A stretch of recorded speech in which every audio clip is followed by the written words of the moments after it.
Nagsisimula na ring dumami ang mga turistang magsesemana Santa sa Puerto Galera sa Oriental Mindoro. Ang ilang resort doon, hindi pa man fully booked, nagtaas na ng kanilang mga rate. Mula po sa Puerto Galera, nakatutok live si Von Aquino. Von. Vicky, tuloy-tuloy nga ang pagdating ng mga bakasyonista dito sa napakagandang White Beach, Puerto Galera ngayong Semana Santa.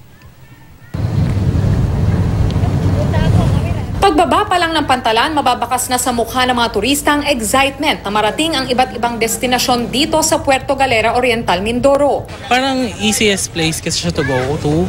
Tapos hindi siya hassle puntahan. And from Manila. Relax lang, then try island hopping, snorkeling. Kaya naman dito sa sikat na White Beach, Puerto Galera, naghahanda na ang mga resort owners para sa inaasahang pagdagsa ng mga bakasyonista sa Huwebes Santo hanggang sa Easter Sunday. Hindi pa naman fully booked ang karamihan sa mga resort dito, pero tumaas na sa 500 pesos ang kanilang rate kada kwarto. Ngayong Semana Santa, hindi rin muna sila tumatanggap ng advance booking na walang partial o full payment. Para secure ng guest at secure ng resort.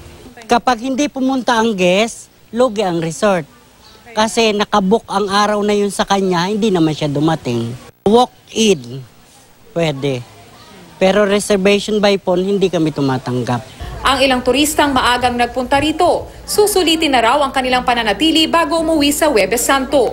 Siyempre, sa Catholic, ginugunita namin talaga yung mahal na araw. Part na yun ng namin, yearly. So after vacation, yun naman, paggunita namin ng mahal na araw.